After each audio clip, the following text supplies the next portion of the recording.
Oi pessoal, eu sou o Matheus Ferreira e esse é mais um episódio do GKPBcast, um espaço para a gente discutir aqui de maneira mais aprofundada sobre tendências e cases de sucesso do universo do marketing e da comunicação.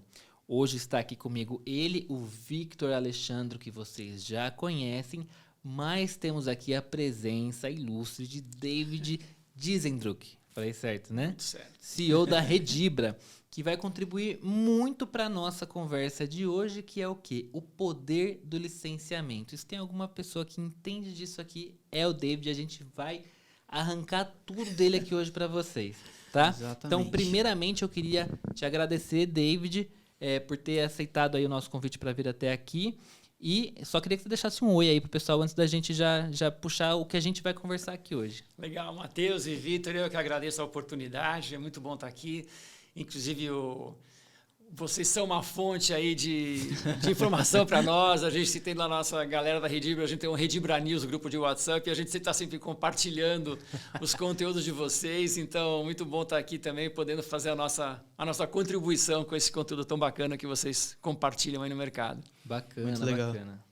Ó, pessoal, antes da gente iniciar esse papo aqui, que eu tenho certeza que vai ser muito legal, eu mesmo já fiz várias perguntas aqui no off pro David, mas eu quero lembrar vocês que a gente tem as nossas redes sociais, então GKPBcast em todas as redes sociais, é só nos procurar que você nos encontra facilmente. No YouTube Geek Publicitário, o episódio sai inteirinho lá em vídeo, mas tem em vídeo também no Spotify, que é GKPBcast, normalzinho, você vê lá em vídeo, vê em áudio, como você preferir, belezinha? Não tem como não achar, né? Plataformas. Ó, e eu queria só segurar aqui então para vocês, antes da nossa vinheta, sobre o que a gente vai falar. A gente vai contar um pouquinho da história da Redibra, vamos falar do conceito de extensão de marca, com licenciamento versus collabs aí, né, que gera muita confusão na galera. A gente mesmo, quando começou a falar disso, a gente ficou assim, meu Deus, o que é o quê? Licenciamento, como contar histórias de licenciamento. Vamos falar também de licenciamento de marcas corporativas como fonte de receita, que também é uma possibilidade muito bacana e que vem crescendo bastante. As collabs, né, com marcas corporativas também. E quais são as tendências de extensão de marca. Então aguenta aí que assim que rodar a nossa vinheta, a gente vai discutir tudo isso com vocês. GKPBcast. David, vamos começar então contextualizando o pessoal que está aqui ouvindo e assistindo a gente sobre o que é a Redibra, qual que é o trabalho de vocês e contar um pouquinho aí dessa história que eu já conheço e já sei que é muito legal. Então vamos lá. A Redibra é uma agência de extensão de marca, licenciamento e collabs. E essa história da Redibra, ela começou há 60 anos atrás, a gente está celebrando agora os 60 anos de história, ela começou com meu pai. Meu pai é um executivo, trabalhou na Estrela, Brinquedos Estrela lá atrás, depois foi estudar nos Estados Unidos, lá no IU, e voltou. E na época a Disney estava buscando uma representação mais comercial. Eles tinham já na época uma preocupação de proteção dos seus direitos autorais, tinha um advogado no Brasil. E aí meu pai foi convidado pela Disney para montar uma operação mais comercial de monetização das suas propriedades intelectuais. E aí surgiu a Redibra, cujo nome, né, significa representante Disney Brasil. Daí que veio o nome Redibra, que, enfim, a gente manteve até hoje, né? Eu comecei a trabalhar com meu pai no meados dos anos 80, e eu costumava sempre, já ainda com a Disney, e sempre reclamava com os executivos da Disney que a gente não recebia os manuais de marca, os chamados Style Guides, a tempo de lançar produtos simultaneamente com o filme. E tanto que eu reclamei, chegou lá a executiva, que era a presidenta da divisão de produtos de consumo da Disney, e falou assim, quer saber, David, você tem razão. Só que a gente nos Estados Unidos não tem ninguém com uma visão de fora dos Estados Unidos para fazer isso. Então vem para cá, vem trabalhar comigo nos Estados Unidos e você vai montar aí toda uma força-tarefa para a gente conseguir fazer isso. E aí eu fui para os Estados Unidos, morei 5 anos nos Estados Unidos como executivo da Disney, entre Los Angeles e Miami. E na época, quando eu cheguei lá, estavam fazendo o Rei Leão. Primeiro Rei Leão, né? Então foi uma experiência muito incrível mesmo. E aí em 98, 25 anos atrás, um novo momento da Redibra sem a Disney, né? Onde a gente passou a ser uma agência independente, a gente reabriu a Redibra, manteve o nome, com uma proposta de ser uma boutique de marcas, e realmente entendendo que parte do nosso serviço, como uma agência de extensão de marca, licenciamento e tal, era fazer uma curadoria das marcas que a gente iria oferecer. E não simplesmente ser um marketplace de marcas, colocando qualquer marca para dentro, mas sempre sendo muito criterioso e seletivo, buscando realmente marcas que a gente acredita que iriam funcionar melhor no mercado brasileiro. Eu vou fazer aqui já meu primeiro comentário falando que é muito legal saber do nome da Redibra. Eu achei isso muito legal, minha cabeça acabou de explodir aqui agora. Não, ele me contou isso simplesmente mostrando uma foto do pai dele com o Walt Disney, né? Nossa, olha isso. Só, foi uma coisa é assim. bonita, Todo né? mundo pode fazer. Todo mundo pode fazer uma coisa dessa, mostrar uma verdade. foto do seu pai com o Walt Disney, entendeu? Me dá 5 minutinhos no Photoshop ali que eu faço a minha foto também. Agora com Vou te inteligência mandar. artificial vai ficar mais Vou te fácil. mandar a foto. Mas é isso, eu achei muito legal também. E aí você fala, meu Deus, por que eu não percebi isso antes? Né? Sim. E aí, David, eu queria já entrar nesse segundo papo que a gente vai conversar aqui para já partir para esse diferenciamento, né, do licenciamento e collabs. A gente tem acompanhado aí já de uns tempos para cá que as questões das collabs começaram a fazer muito sucesso além só do licenciamento, mas eu queria que você esclarecesse aqui para quem está ouvindo o que é cada um e qual que é a diferença e por que tem essa diferença. Legal. Eu queria fazer assim meio um disclaimer, como dizem os americanos, né, que não existe assim uma definição, você não vai abrir um livro e encontrar isso. Então a gente procurou, não encontrou, então a gente fez meio a nossa, entendeu? Então só para fazer essa ressalva, né? O que a gente tem feito assim, a gente vê o mercado como esse mercado de extensão de marca, né? Aí como você pode estender a sua marca para outras categorias, né? Então como é que um refrigerante vai virar uma mochila, uma camiseta, um tênis, ou enfim, por aí vai. Então a gente entende, no mercado, nesse negócio de extensão de marca, no licenciamento você busca mais uma monetização da sua propriedade intelectual, da sua marca. Então você vai fazer lá um outro produto, seja de qualquer categoria, buscando prioritariamente ou essencialmente, o objetivo é monetizar a sua propriedade intelectual. No caso da collab, o teu objetivo prioritário principal é você amplificar a mensagem que você está querendo passar, você quer buscar um novo posicionamento mais jovem, mais feminino, mais infantil para a sua marca, você quer contar uma história nova que você gostaria de comunicar com a sua marca.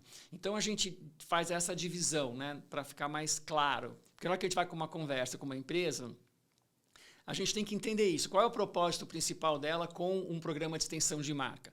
É monetizar ou é contar uma história, amplificar uma história? Então, essa é a maneira assim, bem objetiva, né, que a gente busca diferenciar esses dois caminhos possíveis através da extensão de marca. Muito legal, né? A gente tem visto essa parte de contar essas histórias. Acho que hoje em dia toda marca quer contar a sua história, né? Então, acho que talvez isso explique também o crescimento das collabs como um todo. Assim. Com certeza, né? A gente... Bom, vocês aqui falam muito sobre isso, né? Então, todo o mercado hoje, a gente está numa indústria da atenção, né? Então, a disputa da atenção dos consumidores, dos brand lovers, né, dos fãs, é extremamente competitiva e muito complexa. Então, não existe uma bala de prata, né? Não existe um patrocínio de uma Copa do Mundo, ou de um Big Brother, ou de um merchan. Enfim, existem várias maneiras de você conseguir buscar essa atenção. E o que a gente está assistindo, né, Matheus e Vitor, é o crescimento das marcas, da utilização de produtos para contarem histórias, né? Então, a gente tem vários cases, né? A gente estava falando o case do filme da Barbie agora, né? Como é que as marcas se utilizaram de produtos para amplificarem as suas histórias. E o que é legal, né, que o produto, ele na realidade está empoderando o fã a contar a história do seu jeito, né? Porque na hora que ele pega um produto de uma marca, ele não está reproduzindo uma história que foi contada para ele. Ele está contando a história dele com aquela marca. Então, passa uma narrativa muito verdadeira, pessoal, da pessoa, né? Muito envolvente, engajadora. E isso que tem crescido muito nas mais diversas plataformas, né? Porque é o cara recebendo ali, como aqui tem os recebidos, né? Sejam influenciadores ou consumidores, né? Brand lovers, os caras recebem aquele produto e começam a falar. E isso você consegue amplificar, né, a história, a mensagem, o posicionamento de uma maneira exponencial que as marcas perceberam e estão cada vez mais se utilizando mais de collabs, né? Agora, a ressalva, né, que a gente começa a perceber é que aquelas febres, né, que todo mundo começa a fazer. E a gente começa a ver umas collabs que não tem nada a ver. Então, assim, isso a gente vê muito. Isso aqui foi colocado, né? Até eu escutei eu escuto, né, alguns podcasts de vocês, né? E tem que ser muito cuidadoso com a verdade, né? Porque, poxa, o fã é aquele cara que, para ele, a marca é dele. A marca já não é mais do dono da marca, a marca é dele. Então, na hora que você ofende a marca, você está ofendendo o fã. Sim. Né? A gente está falando aqui do One Piece. Pô, o One Piece agora vai ter o live action, né? O filme ao vivo do One Piece. Poxa, os fãs do One Piece nunca viram live action do One Piece.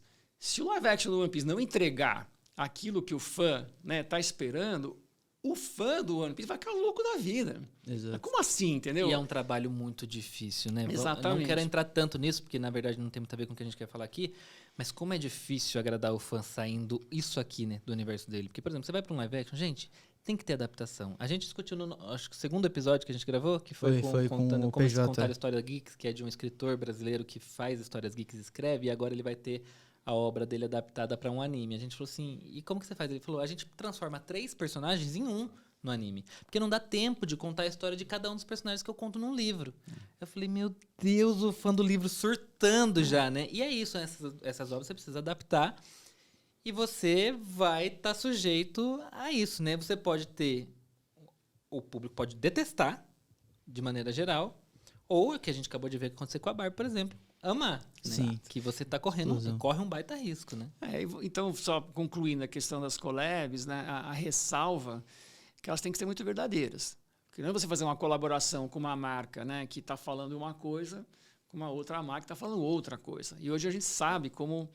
A gente tem que ser extremamente sensível a essas questões, né? Do propósito da marca, das causas, do posicionamento dela, do público dela, porque senão dá ruim. Então, acho que queria fazer essa ressalva também, né? Que, vamos fazer collab, o que a gente escuta muito, assim, porque eu sou amigo do diretor de marketing de tal. Já resolveu a collab. Dá ruim, cara, entendeu? Que bom, pelo menos a gente consegue uma reunião, mas não sei se vai valer a pena. Exatamente. Tem uma coisa aqui, ainda falando sobre como contar essas histórias, né? O licenciamento, eu entendo até que você constrói histórias mais longas, né? Tem caudas, mas você pode fazer uma collab com uma empresa aqui que vai se encerrar por aqui, cada um trouxe ali a visibilidade que gostaria, agregou o valor que gostaria para sua marca e cada uma segue o seu caminho, mas o licenciamento é um caminho que você vai trilhando, né? Quais são as principais diferenças que você acredita que tem na hora de contar histórias dentro de um licenciamento e dentro de uma collab? Olha, eu acho que como você falou, é diferente, mas eu volto à questão de qual é o seu objetivo, né? Então, se você tem um objetivo, né, mais de longo prazo, mais perene, eu acho que é um tipo de estratégia que você vai adotar na linha de produto que você vai desenvolver, no investimento que você pode fazer no produto especificamente. Existem produtos, né, brinquedos, por exemplo, ou mesmo produtos de alimentos, cuidados pessoais, que você pode investir num ferramental, num molde, então você vai ter um prazo maior para fazer essa amortização, né? Então, quando você tem um projeto de mais longo prazo, por exemplo, você pode se permitir a fazer um investimento maior no produto, que você vai ter um ciclo de vida mais prolongado, né? Agora, no caso de uma collab que é mais pontual, onde você tem um objetivo específico, aí talvez o investimento vai ser mais na divulgação, na amplificação da mensagem do que do produto em si. Mas sempre se preocupando em contar essa história, né? Sim, muito bom. Ô David, deixa eu te perguntar, que eu tenho uma dúvida aqui agora, é justamente já nessa questão de contar histórias, assim, quando a gente vê, por exemplo, um licenciamento novo no mercado, a gente já acompanha licenciamento de Naruto especificamente. Eu vou falar bastante de anime aqui, porque o contato que eu tenho, tá? É o otaku. Mas a gente vê licenciamento de Naruto, por exemplo, e a gente vê que o licenciamento de Naruto, ele consegue muito mais a fundo na história de Naruto, por exemplo. Então, você tem peças de roupas que não necessariamente estampam os personagens, mas sim algum elemento da série específico. Esse processo vem de acordo com essas histórias? Por exemplo, quando a gente vai iniciar um licenciamento, ele precisa começar no processo onde tem ali os personagens para depois, num futuro próximo, começar a fazer essas referências nas peças de roupas? Ou é uma questão do próprio licenciador isso? É muito uma estratégia do licenciador, né? Os licenciadores, aí existem os mais sofisticados e os menos sofisticados, né? Os mais sofisticados, que têm esse olhar mais centrado no fã, têm esse cuidado, né? poxa, o que realmente o fã está buscando naquela propriedade. E aí o próprio licenciador tem uma responsabilidade muito grande, porque o Style Guide, que eu falei antes, que é esse manual de identidade, a gente fala que é a matéria-prima para o produto. Porque muitas vezes você vai numa grande empresa para licenciar o Naruto, por exemplo, né? Pô, não necessariamente o designer que vai lá desenvolver o produto do Naruto conhece o Naruto. Uhum. É o cara que está lá desenhando de tudo, né? Aí chega lá, olha, agora fechamos Naruto, está aqui, né? Então, esse está aqui, essa matéria-prima, é o Style Guide. Então, daí a importância, né, inclusive como um critério até de avaliação, na hora que você está olhando propriedades intelectuais para licenciar, para fazer uma collab, é ver a qualidade e a profundidade do Style Guide. Porque é justamente ele que vai dar, né, para o designer da empresa, ou mesmo a equipe de marketing, esse conhecimento para desenvolver produtos ou campanhas que sejam verdadeiros aos anseios do fã. Entendi. Então, a resposta é muito assim, é o licenciador que tem essa responsabilidade, né? É óbvio, né? Se você pega um licenciado, né? Como aqui no caso que a gente teve do podcast, vocês falaram da história do Bob's, né? Aquela fã do Friends. Então, já tinha verdade por parte do próprio cliente. Mas não é sempre só isso, é uma exceção, né? Geralmente, os caras, enfim. Então, por isso que o Style Guide é uma ferramenta muito importante para conseguir trazer, né, realmente essa expectativa do fã. Ah, bem legal, bem legal. Era só minha dúvida mesmo. Eu acho que dá para conectar uma outra coisa, né? Falando até do episódio da Anitta, né, do Bob's. A gente briga muito internamente quando a gente vai falar principalmente com licenciadores. Vamos sair dos assets básicos, né? Vamos sair do logo na frente da camiseta e com quem está licenciando também, com as empresas que estão fazendo roupa, que estão fazendo alguma coisa. Vamos fazer coisas diferentes, vamos fazer coisas... tem, por exemplo, o caso da Chili Beans, que eu acho um caso muito legal de falar, acho que a gente deve até ter falado em algum momento.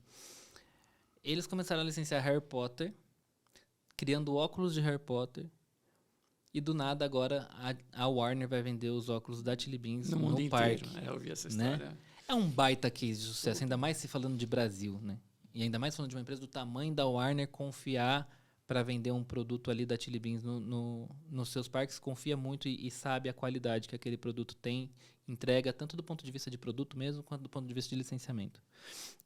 Mas a gente também acompanhou muito de perto essa história da Chili, que eles chamaram os principais influenciadores de Harry Potter na época, porque eles conheciam pouquíssimo, né? Eu lembro que eu entrevistei o Caíto, ele falava assim pra mim, santo Harry Potter, né? Porque assim, ele ficou surpreso com o que ele viu depois de ter feito a primeira collab, porque eles fazem muitas collabs, fazem muitas coisas. E aí quando ele fez a primeira coleção, ele viu a força que isso teve e como isso repercutiu. A gente conversou aqui no podcast também com o rapaz que estava lá no marketing, e ele explicou um pouco pra gente do processo todo. Erraram muito também, porque é isso, né? Você vai acertar, às vezes você vai errar. Mas trazer a comunidade, o fã, para perto, pode ajudar muito a marca que está fazendo licenciamento, né? Divisor de águas. Vou dar um case para vocês, né? A gente trabalha com os ursinhos carinhosos, que até foi citado aqui desse evento com o Cauê também, né? Aqui o bonequinho. E os ursinhos carinhosos, assim, quando a gente começou a conversar com eles, a gente falou assim, putz, meus ursinhos carinhosos e tal. Só que o que a gente sacou? Poxa, a gente não vai trabalhar os ursinhos carinhosos para as crianças, porque as crianças têm a menor ideia de quem são os ursinhos carinhosos, anos 80. Só que a comunidade, né, de fãs de ursinhos carinhosos, no Brasil específico, é gigantesca. E tem influenciadores, né, Thiago Bravanel, para dar um exemplo, a Sabrina Sato, que adoram, né, os ursinhos carinhosos. A gente começa a ver a Sabrina fez uma festa lá para a filha dela gigantesca, o Thiago adora, e não sei o quê.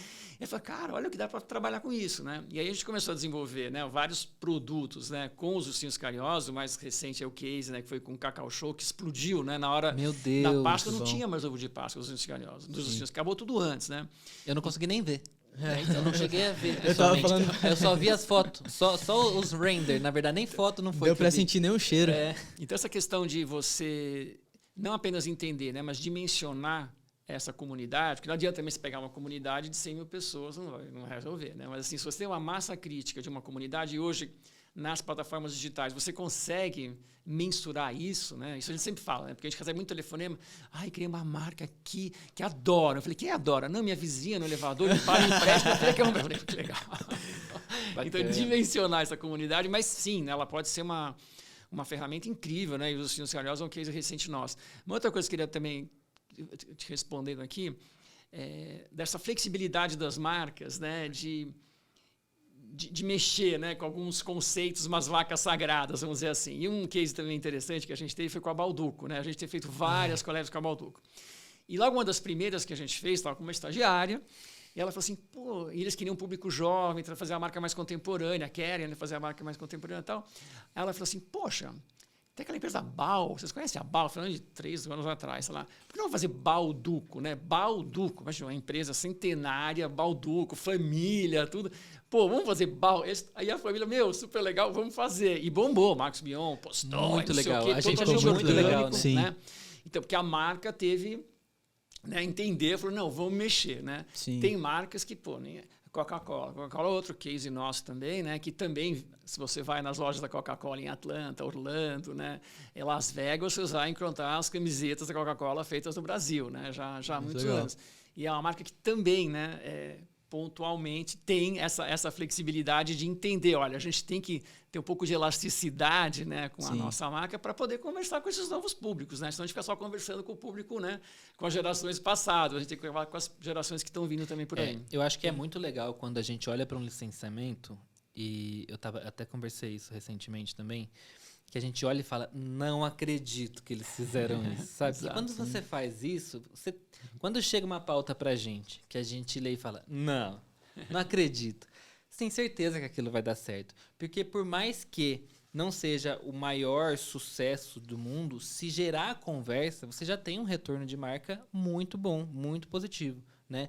Por exemplo, não sei qual foi o volume de vendas, porque a Bal não tem um volume, né, Brasil para atender, Exato. Por exemplo. Mas o que gerou de conversa nas redes sociais, essa junção de Balduco com Bal, eu achei o máximo. Do ponto de vista de marketing, assim, você olha, fala como que ninguém tinha juntado essas duas empresas antes, porque o nome é muito bacana de fazer essa brincadeira. E ficou bom, né? E ficou bom, não é uma junção, é aquilo que você falou de ser verdadeiro, de fazer ali, e justamente a gente fala bastante até aqui, de que o Brasil é um local muito específico. Não dá para você aplicar aqui no Brasil. Copy-paste, né? Você vai ficar olhando lá para fora, você tem que olhar principalmente para aqui, porque não tem. E essa coleção da Bal, quando chegou lá, eu falei, que linda. E era coisa da gente ir na redação olhando o site para querer comprar as peças, assim, porque ficou muito legal. E aí, eu já queria entrar nesse assunto com você, de saber como que funciona para essas marcas corporativas, né? Por exemplo, a própria Balduco, como que é para gerar a renda, né? Como que funciona como fonte de renda para licenciar essas marcas? Então, Vitor, como a gente começou, né? Conversou um pouquinho. Tem a questão do licenciamento e monetização e collabs para contar a história, né? Então, no caso da Balduco, a gente está vivendo um momento ainda mais de contar a história. Amplificar posicionamentos novos, trazer públicos novos, está nesse momento. Então, o foco não é na monetização. Lógico que, eventualmente, a gente quer, né, buscar a monetização também, mas nesse momento o foco é mais, o objetivo deles é mais esse, né? Então, a gente está focando mais em parcerias com a gente fez uma agora recente, vocês chegaram a ver com a Kings, com o Balduco também. Sim. Também ficou super incrível, né? Então, o foco está sendo mais... Eu amo aquele moletom, eu estava ontem com ele, inclusive. Falei, eu preciso pôr ele para lavar agora, porque senão não vai dar mais para usar. Como a gente fez, né, com Leite Moça e Ana Capri também, para os 100 anos, que foi um negócio super muito bacana, bom também. Que também deu uma repercussão super bacana. Então, ou com a FON também, com Ana Capri, com Leite Moça. Então, nesses cases que a gente está falando, a gente está mais buscando contar histórias, né? Inclusive, a Redibra hoje ela tem até uma unidade de negócio só para isso, que a gente até desenvolveu uma metodologia proprietária que a gente chama de BEAT, né? B-E-A-T, que é o beat de música, né? Que é o americano, Brand Extension Activation Tools, que a gente chama BEAT, né? Para evitar o que a gente estava falando no começo, de fazer collab por fazer, porque é amigo do cara, porque não sei o quê, né? Então, a gente desenvolveu uma metodologia proprietária que dentro dos objetivos da marca, a gente vai fazendo primeiro todo um mapeamento. Olha, quais são as categorias de produto?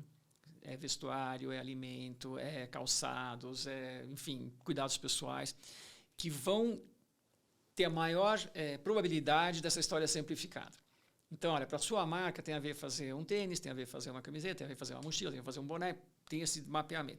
Dentro da categoria que a gente identificou, qual é o produto e qual é a marca. E na hora que a gente vai ver a marca, a gente tem também critérios muito específicos para identificar por que essa marca, né? Então, qual é o número de lojas que ela tem, quais são os influenciadores que ela tem, qual é a força dela nas redes sociais. Então, a gente vai desenvolvendo critérios bem estratégicos e objetivos para encontrar o melhor matchmaking, né? A melhor parceria possível para essa collab, né? Não ser simplesmente 1 mais 1 igual a 2, mas 1 mais 1 igual a 10, 20 e 30. Né? Então, é isso que a gente sempre busca. Né? Inclusive, conversando e negociando as contrapartidas de cada um. Porque na hora que você vai fazer uma collab, você não está fazendo uma transação, não vai haver uma transição monetária, mas sim vai haver uma transação de ativos. Então, olha, uma marca ela é muito forte perante um público, né, que interessa aquela outra marca. Só que essa marca aqui, que tem um público que interessa, de repente ela não tem lojas, não tem uma força nas redes sociais, não tem influenciadores, mas ela tem outra. Então, assim, como é que a gente faz essa combinação de uma junção de ativos que faça essa parceria, como eu falei, né, ser exponencial? Muito legal mesmo. Bom, eu na verdade acho que ainda dentro desse assunto, hoje vocês têm alguma marca corporativa que esteja já nesse processo do licenciamento? Sim, a gente tem a Coca-Cola, né? A Coca-Cola talvez... É que eu até esqueço que a Coca-Cola é um produto, né? Uma Exato. bebida, né? A Coca-Cola é um case assim, que a gente tem muito orgulho. A gente está com a marca já mais de 20 anos trabalhando e hoje ela é reconhecidamente assim, o maior programa de extensão de marca da Coca-Cola no mundo. Né? De receita, a gente às vezes varia, porque de acordo com o dólar, a gente sobe e desce no ranking, mas como programa, né, de produtos, de distribuição, de posicionamento, é um programa e é uma monetização interessante. Legal. A gente trabalha também com a Chevrolet, então a gente tem programa com Corvette, Camaro, a gente também faz esse tipo de trabalho. E, enfim, esses talvez são os 2 maiores cases que a gente tem aqui no Brasil dentro da Redibra. Né? Bacana. Muito legal. A Coca-Cola faz isso há muito tempo, né? Assim, talvez um dos primeiros cases de realmente conseguir fazer esse licenciamento sair muito. O Coca-Cola Clothing, por exemplo, exato. Já para mim é uma marca de roupa. Já eu nem me atento muito à questão de parar para pensar nisso, né? Que é uma marca corporativa e mostra o tamanho da força que ela conseguiu atingir fora disso, né? E contando histórias, né? Porque também é isso, né? Não é só monetiza, que é o melhor dos mundos, né? Quando você consegue monetizar e contar história. Então, com Coca-Cola, por exemplo, a gente tem feito ações nos festivais de música. Então, desde um Rock in Rio, Lollapalooza, agora vem o The Town, a gente está sempre buscando, né? Através dos produtos, amplificar a história. Né? Porque, nada melhor do que você ir vestido a um festival de música vestido de Coca-Cola, né? Então, e aí que você consegue potencializar, né? Não apenas monetizando a sua marca, mas também gerando conversas. Né? Mas voltando só a essa questão do extensão de marca, né, Matheus? Eu acho que esse é um segmento que tem muito potencial no Brasil. Porque se você olha para a extensão de marca, a gente tem cases nos Estados Unidos assim, espetaculares. Né? Tem um case que eu gosto de repetir bastante, só da Redibra não aguenta mais que eu falo isso, mas é o case do limpador de para-brisa. Né? Então, com a Michelin. Então, é uma marca de pneus, né? Poxa, toda uma credibilidade com relação à qualidade do material e tal. E na hora que você para no posto de gasolina, né, vem lá o frentista e te oferece, ô doutor, tá na hora de trocar aqui o para-brisa, não sei o quê e tal. Aí você vai, o que tiver lá você coloca, né? Uhum. E alguém, em algum momento nos Estados Unidos, teve a sacada de falar, cara, eu vou para esse fabricante que faz o limpa-brisa genérico, né, e vou oferecer a marca Michelin. E hoje o cara tem lá o limpador, né, da Michelin vendendo milhões e milhões de dólares, entendeu? Quer dizer, olha que loucura isso. Então, a força do pneu para um outro produto que tem a ver com o pneu, né? Uhum. Então o consumidor, na hora que chegar no posto de gasolina, vai ver um genérico, vai ver um com a marca Michelin, vai comprar da Michelin, entendeu? Então, e para Michelin é ótimo, né? Porque tá vendendo para quem consome carro, né? Para quem na hora que vai trocar um pneu vai lembrar, né, da Michelin. Então assim, a extensão de marca é uma ferramenta muito poderosa, né, para você. A gente sempre fala que a gente quer estar 24/7 na vida do consumidor, né? Quem está no cotidiano dele, né? De uma maneira verdadeira, autêntica e tal. Então, a extensão de marca, ela te possibilita isso. Né? E a Michelin não precisou montar, outro grande benefício da extensão de marca, a Michelin teve que montar uma fábrica de limpador de para-brisa. Uhum. Ela pegou uma fábrica incrível, que fazia um super produto, tal, teve todos os critérios, né, para selecionar a fábrica, e licenciou e recebe royalties. Né? Então, ela não teve esse investimento todo, né, para fabricar, desenvolver, distribuir. Isso já estava, né? Então, por isso que a extensão de marca, né, através do licenciamento, é uma ferramenta muito poderosa e tem vários outros Caterpillar, a bota da Caterpillar, né? Olha que coisa legal tem tudo, também. Até telefone tem, né?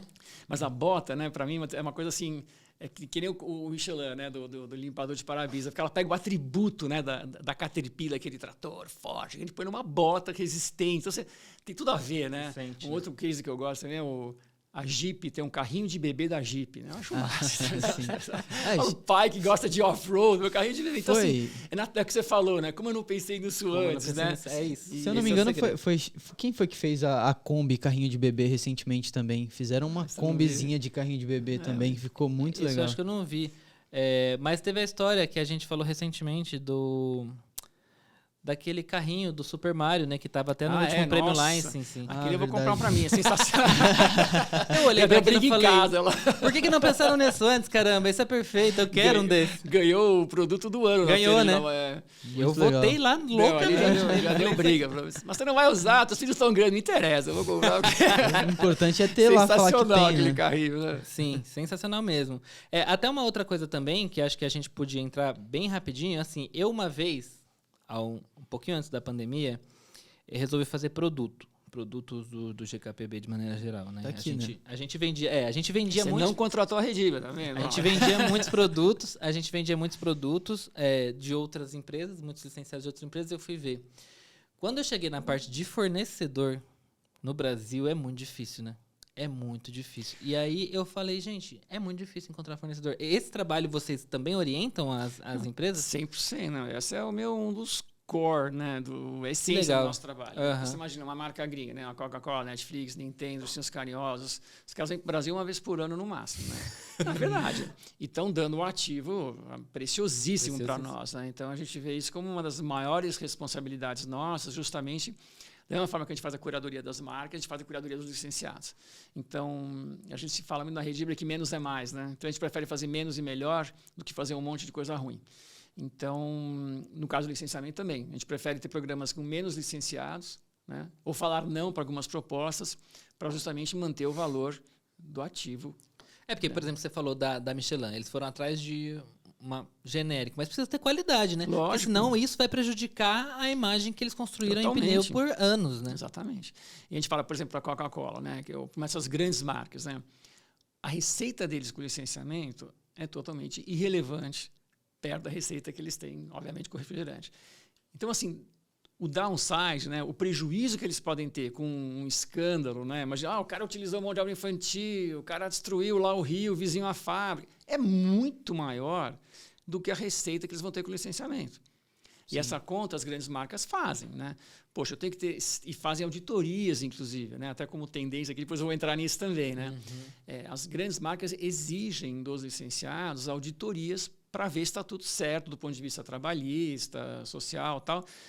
Porque isso é um tremendo risco, né? Se eles licenciam uma empresa, né, que pode gerar um problema, o prejuízo que eles vão ter é infinitamente superior à receita que eles vão ter. No caso de marcas corporativas. A gente vê isso acontecendo cada vez mais hoje em dia, né? Exatamente. Teve essa história da Shein aí que levou os influenciadores lá e no fim todos os influenciadores se lascaram por causa de uma coisa que eles nem tinham conhecimento muitas vezes. Tudo errado.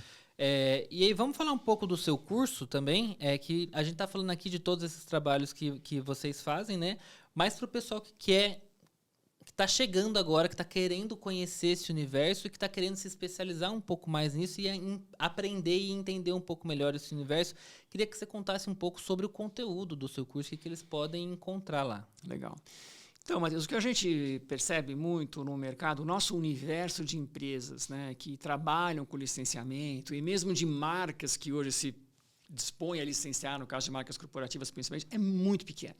É ínfimo, né? A gente vê o mercado americano, mesmo o mercado europeu, tem muita coisa para ser feita, né? Então, o curso foi meio uma humilde contribuição que a gente está tentando fazer de compartilhar, né, algumas décadas aí de praia que a gente tem nesse negócio para quebrar alguns preconceitos, alguns mitos que as pessoas têm com relação ao mercado. Então, o que a gente faz no curso, né? A gente fala um pouco das definições, né, o que é o licenciamento, a gente fala do contrato de licenciamento, que todo contrato tem as suas pegadinhas, então explica, vê essa cláusula, vê aquela, como é que não é.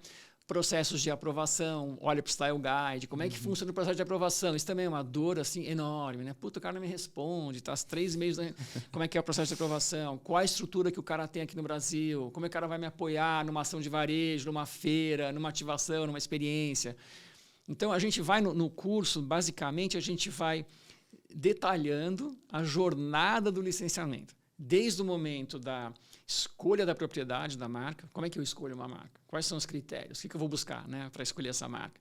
Quais são os pontos que eu tenho que negociar, que eu tenho que estar atento? O contrato, o desenvolvimento de produto. Como é que eu lanço meu produto para minha equipe de vendas, numa feira, para o varejo? Como é que eu ativo essa marca? Então, o curso, ele basicamente, ele vai descrevendo com histórias, né? A gente até chama o nosso curso Fábrica de Histórias, é o nome do curso, né? Vai descrevendo com histórias e com cases, né, com a nossa experiência, essa jornada da extensão de marca com case de licenciamento de collabs. Muito legal. Recheadão, né? Gostou do episódio, só cair lá, né? Eu já vou fazer. Eu vou fazer. Não, real, eu já tinha visto que você tinha lançado, eu tinha ficado bastante interessado realmente no curso, porque tem uma coisa, né? A gente caiu nesse universo do licenciamento meio sem querer, né? Porque a gente é fã, né? Exato. A gente não é licenciador, nem, enfim. Só que a gente começou a falar de coisas de fã, a gente começou a falar de licenciados, e do nada, quando eu vi, eu estava totalmente imerso nesse universo dos licenciamentos, e é isso, né? A gente acabou até com o nosso conteúdo virando um pouco de referência para quem estava nesse mercado e entendendo o que estava acontecendo ali. E aí, o meu conhecimento do processo, ele é muito pouco, muito pequeno, né? Que é alguma coisa que eu quero até mergulhar um pouco mais, porque acho que ajuda depois no nosso próprio trabalho ali de avaliar mesmo, né? Porque a gente, assim, quantos e-mails a gente recebe por dia? Uns 500? Nossa, acho que mais. Dependendo do dia, a gente recebe mais de 500 e-mails com sugestões de pautas das coisas mais malucas. Que é um belo possíveis. reconhecimento ao trabalho de vocês, né? Graças Legal. a Deus, né? Pois Parabéns. não estamos reclamando. Ruim mas, seria assim, não receber. Exato. Mas assim, a gente vê mais coisas ruins do que boas, Claro. vamos ser bem sinceros, né? Então, eu acho que assim, é uma baita oportunidade de quem está aí no mercado entender um pouco melhor sobre esse universo também. E o que eu acho que a gente consegue falar muito aqui é com essa possibilidade que você falou, das marcas que ainda não estão trabalhando isso, né? Olha para a sua marca, olha para a força da sua marca e vamos trabalhar isso. A gente viu um case recentemente que, se alguém me apresentasse e falasse que ia dar certo, eu ia falar, você está completamente maluco, que foi Fine e Carmed. Sim. Eu ia falar, não, gente, Carmed não tem essa força. Juntar com Fine não vai adiantar, porque Fine é forte, mas é muito específico. Quando aquele negócio apareceu e do nada foram eles que vieram trazer para mim que essa história estava bombando nas redes sociais. Eu falei, mas o que é Carmed? Eu ainda nem estava por dentro disso. Aí eu falei, caraca, que coisa doida. E aí, do nada, para você ver, né, a própria CIMED ganhou muito com essa história, né? Projetou a executiva da empresa, projetou todo mundo, tudo que estava em volta cresceu, né? E aí eu conversando com o pessoal da Fine e eles com o olho brilhando, obviamente, né? Assim, super orgulhosos de uma coisa assim. Talvez se alguém falasse pra Carmed, que, tipo, vamos botar um Fine aí, eles tivessem falado, não sei, sem olhar, por que eu não achava que isso ia dar certo? Eu não conhecia a força que Carmed já vinha construindo com as blogueiras, com as influenciadoras dentro desse universo de hidratação, labial e tudo mais, que já era uma marca bacana e interessante. Então, se você não aprende a forma correta de se fazer o licenciamento, você ir pelo feeling, pelo achismo, você vai perder muitas oportunidades, né? E aí eu falei, nossa, eu quero muito entender um pouco mais sobre esse universo, sobre esse negócio, porque do ponto de vista até do que a gente quer apresentar para o nosso público, a gente conseguir identificar um pouco mais essas coisas que são muito fora da curva, assim, porque eu achei muito legal, eu realmente quero fazer o curso. E eu fiquei sabendo que temos cupom de desconto, não é isso? Temos o cupom de desconto. Quem quiser, entra no Google aí, e é só colocar curso Redibra, e a gente está oferecendo aqui aos ouvintes 30% de desconto no curso. É um desconto inédito aí que a gente está oferecendo, porque a gente tem muita vontade mesmo, como você falou, de expandir esse mercado, né? Trazer essa oportunidade. Uma coisa que dá também colocar dentro do que você falou, né, Matheus? Tomar cuidado com o que a gente gosta, né, com o gosto pessoal. Porque não é pessoal, né? A gente tem a nossa opinião, vive o nosso mundinho, né? Os algoritmos ajudam isso também, a ficar no nosso mundinho, né? Sim. Mas tem vários cases, né? E a pergunta óbvia que a gente sempre escuta, o que vai bombar? Eu não tenho a menor ideia. Não tenho. Quer dizer, como é que eu vou saber? Não. E quanto vai aumentar a venda? Não sei, cara. Não sei. A gente também teve surpresas. Está falando do RBD, né? A gente fez Rebelde lá atrás. Me lembro lá atrás, a mulher da Televisa me ligava. Não, vamos fazer Rebelde. Você tá louco, meu. Olha essas pessoas que vai vender esse negócio, gravatinha, meu. Não vai rolar nunca na vida. Explodiu. Ben 10 a gente lançou. Também menino não vende, verde não vende. Aí vem aquela coisa, aquela bagagem toda, né, que a gente carrega.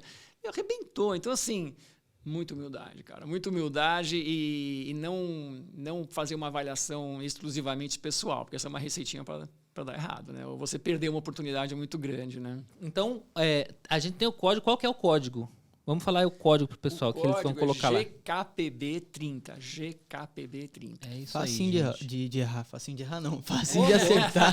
o nome do nosso site. Tem 4 letras e 2 números. Né? O importante é o 30.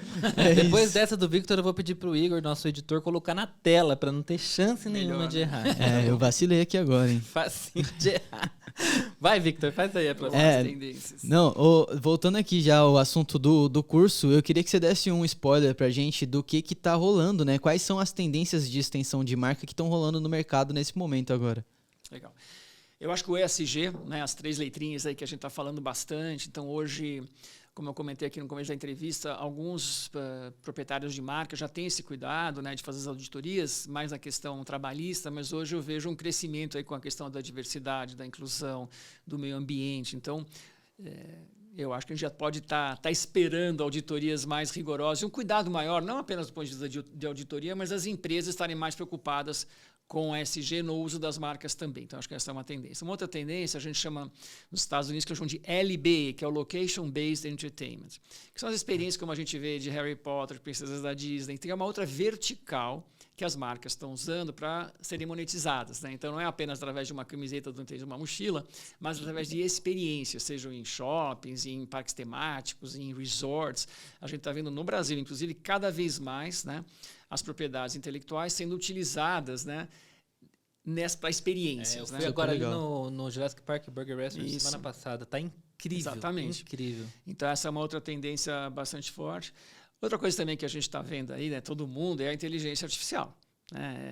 Com todas as polêmicas e complexidades, né, que isso vai trazer sobre os direitos autorais, né, pode usar, não pode usar, toda a questão da Elise que a gente teve agora, né, com a campanha da Volkswagen.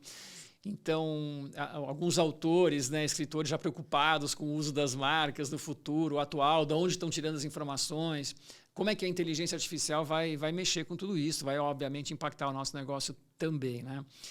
E outra coisa também que está vindo muito forte é a customização, né? Então, você tem desde um print on demand, que, por exemplo, na Riachuelo Lab, né, já tem a customização. Sim. Então, o consumidor hoje cada vez mais quer customizar. A gente falou aqui da campanha da Barbie, né, que empoderou o consumidor a se colocar no pôster do filme. Então, essa questão da customização também a gente vê como uma tendência.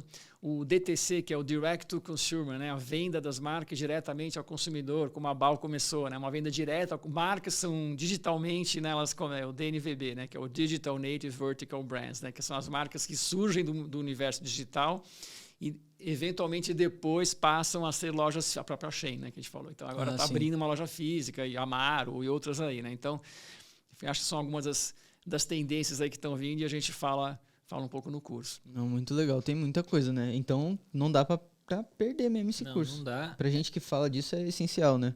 E assim, acho que a gente vive um momento, você me corrija se eu estiver errado, mas assim, de muita transformação nesse universo, né? E também de muita oportunidade, né? Acho que a gente também nunca teve tantas oportunidades de fazer negócios completamente inovadores e diferentes, né? Não, o crescimento das plataformas digitais, né, Matheus, democratizou muito a distribuição de conteúdo. Porque até alguns anos atrás, se você não tivesse uma determinada emissora de televisão ou num grande estúdio, ia ser muito difícil você conseguir gerar uma massa crítica com o seu conteúdo. E hoje vai um garoto, uma garota na frente do TikTok. Vamos falar de Lucas Neto? Acho que ele é um baita case, né? O cara é da internet, exatamente, né? A gente tava brincando um pouco antes, né? Eu falei que, quem que é a nova Xuxa? Aí veio ele direto na minha cabeça, assim, né? Pensa, você está comparando um cara que veio totalmente da internet de uma outra pessoa que teve uma força de mídia offline, o maior canal do Brasil durante anos.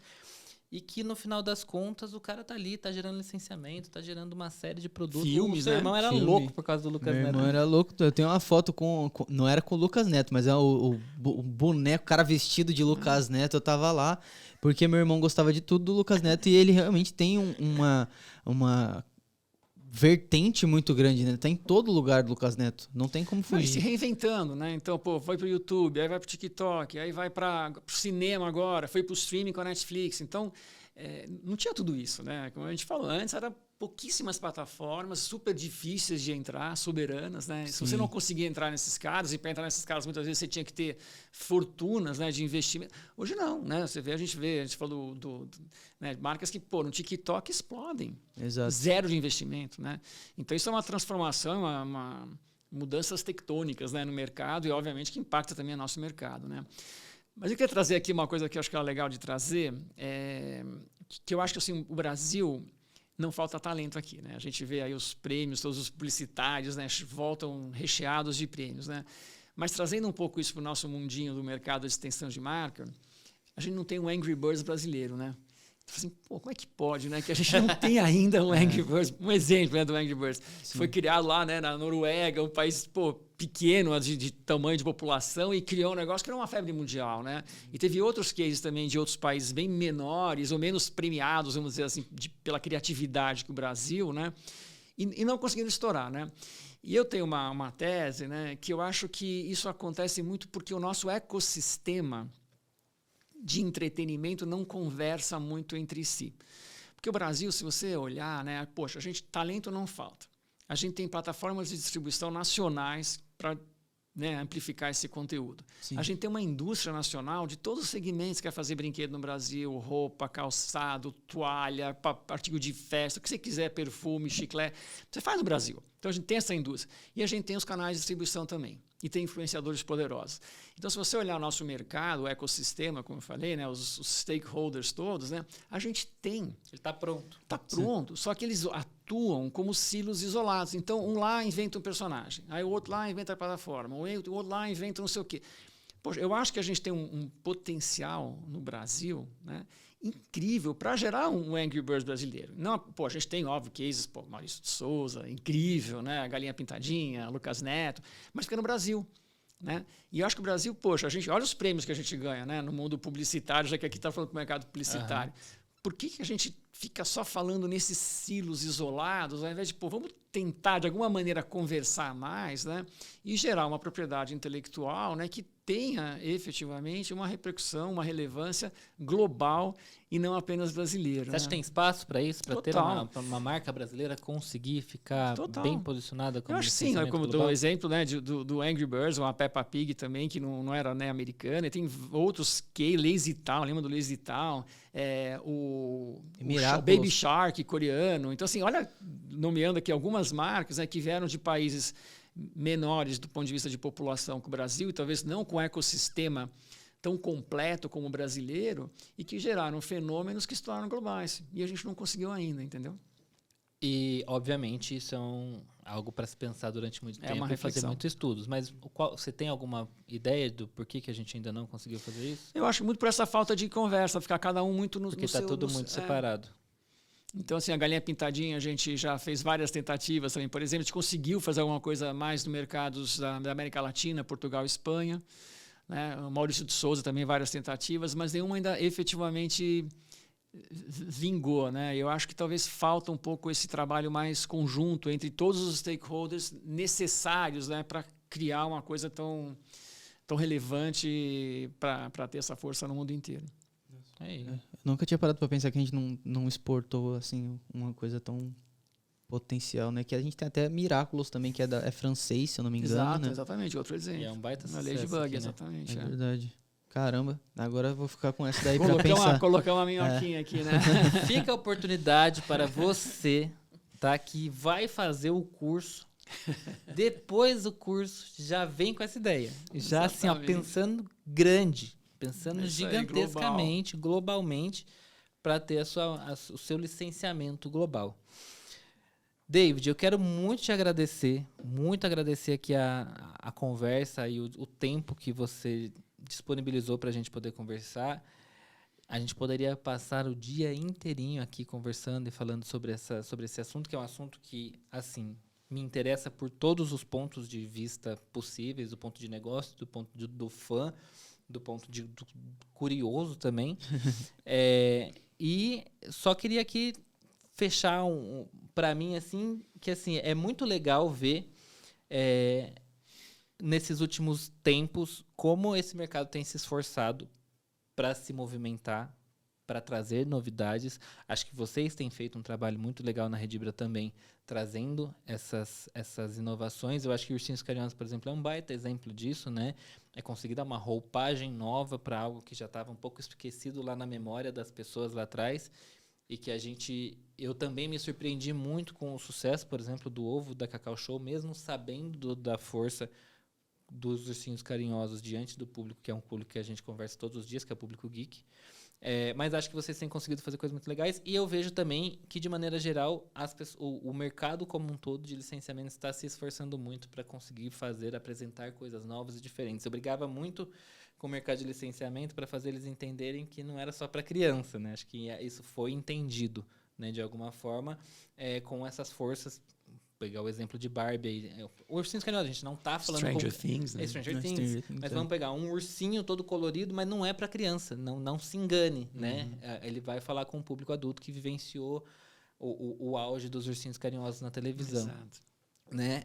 E agora a gente está vendo que o mercado como um todo está começando a entender que, tá bom, já entendemos que temos outros públicos, e agora como conversar com esses públicos da melhor maneira possível, da maneira mais profissional e mais acertada possível também, que aí acho que é agora esse segundo momento em que está todo mundo buscando aprender, e acho que esse nosso papo vai ser muito interessante para essas pessoas, e claro também o curso que a gente já deixou aqui. Como que é o código mesmo? GKPB 30. Isso. Não errei.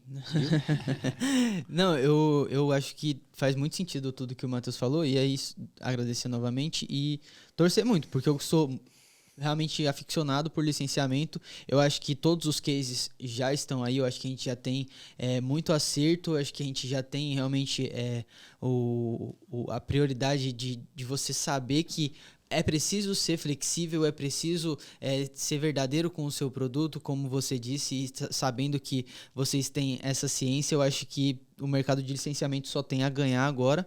Eu acho que a gente que espera tanto tempo ter algumas coisas dos personagens que a gente gosta, feito com carinho, e não só porque tem um personagem ali ou outro, ter a verdade Fala do One Piece. Fala. Eu tô me segurando. Tá querendo, né? Tô sentindo, tá vindo. Não, eu tô me segurando, mas eu acho muito legal saber que já tem essa consciência de que os produtos eles precisam ser feitos pro fã, e ele precisa ser flexível. Não dá pra pegar só uma camiseta, jogar o rosto do personagem lá e achar que tá tudo bem e que Pelo o fã amor vai de gostar. Deus, chega, parem agora. Para a produção agora, se estiver em produção. Não, já porque liga às lá vezes, e para. às vezes a gente vê licenciamentos muito, muito legais que na verdade acabam não indo tão bem, e aí a culpa é do licenciamento. Fala que não deu certo o A licenciamento. gente que não escuta nos funciona. comentários lá depois, ó. E eu acho que é super legal pra quem é entusiasta, pra quem é fã ou pra quem trabalha com isso. Esse episódio aqui tá muito rico, tá excelente. É isso, queria que você, se você ainda quiser falar alguma outra coisa que a gente não considerou, mas antes só, o RBD vai ser um sucesso de novo, hein? Se Deus quiser. Estamos nessa torcida, né? Foram 450 mil ingressos em um sem prazo dúvida. curtíssimo, então a gente está se preparando aí para atender esse desejo dos fãs da RBD, né? Com certeza. E acho que volta num momento em que na semana passada, a gente conversou com a moça da Motorola. Sim. Tem a história da Mia colocar o Razer, né, que é o V3 na bota dela. E aí eles fizeram uma campanha com a Glória Groove colocando o novo Razer na bota. E eu falei pra ela, vocês precisam falar com o RBD, porque eles vêm pra cá e vocês precisam fazer alguma coisa. Aí eu falei, gente, o nosso episódio chama Tendências anos 2000, né? Que é falando dessa volta, dessa nostalgia dos anos 2000, que a gente viu explodir com Barbie agora, por exemplo, também. Então, acho que tá tudo alinhado aí para a RBD ser, mais uma vez, um sucesso gigantesco. Eu não tenho dúvida de que vai ser. Não, muito legal. Eu acho que o recado assim, que eu gostaria de dizer, assim, a gente sente um pouco, né, o mercado publicitário, ele está cada vez mais com um pouco de preconceito com relação a licenciamento, agências de licenciamento, né? E eu acho que tem pouca conversa. Eu estava falando de ecossistemas, né? da falta de conversa. E eu acho que tem muita oportunidade aí, sabe? Eu acho que o mercado publicitário podia estar conversando mais com a gente, e obviamente a gente também conversando mais com o mercado publicitário. O licenciamento tem um timing muito diferente do publicitário, né? A gente recebe muitas vezes assim uma solicitação, não, então vamos lançar esse filme aí, essa campanha, dá para lançar o produto semana que vem? Não, cara, não é bem assim, né?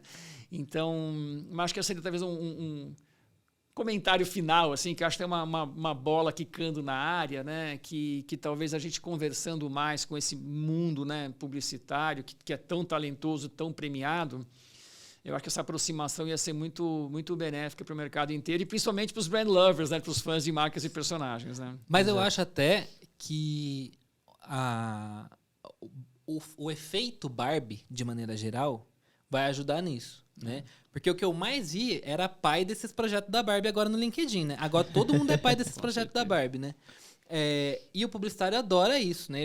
Quando ele vê o hype do momento, ele fala, opa, quem é? O que está acontecendo ali? Quero saber também. E acho que, de maneira geral, o mercado publicitário notou a força e o poder do licenciamento, que inclusive é o tema aqui do nosso episódio. Né? É que o licenciamento ele tem um poder que vai além de trazer receita enquanto produto. Não, total. Até falando de pai, né? Eu acho que até tem talvez um dos pais principais, né? É o CEO da Mattel.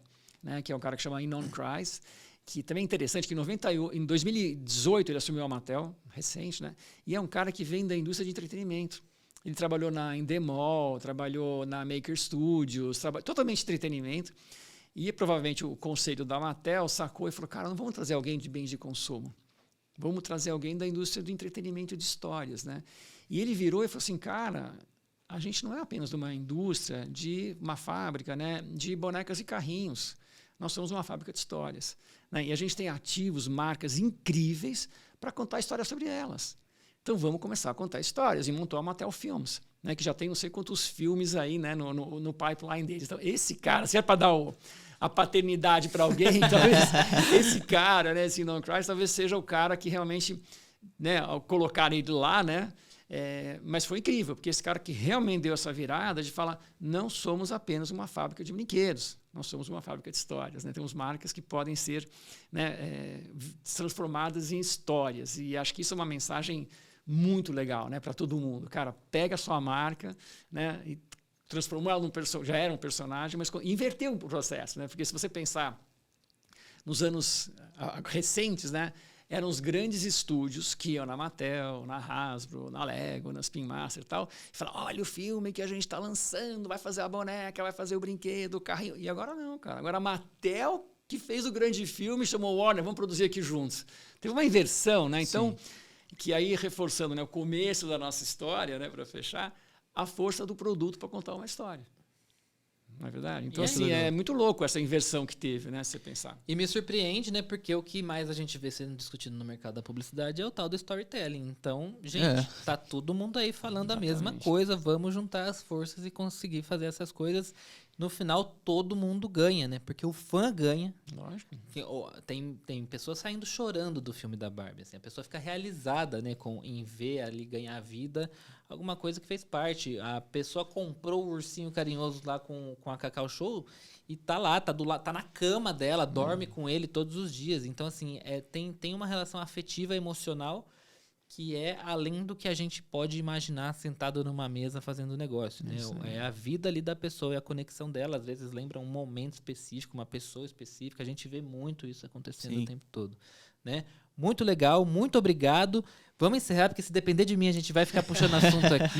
Muito bom. Victor, chama aí pra gente as enquetes aí e respostas do Spotify. Olha lá, pessoal, lembrando aqui, você que está nos ouvindo, nos assistindo, se você estiver pelo Spotify, tem aí o espacinho para você responder a nossa pergunta, que hoje é qual que foi o seu licenciamento favorito? Vamos tentar encontrar esse senso comum e nos conectar com o seu emocional para saber se tem aí um One Piece ou um Ursinhos Carinhosos.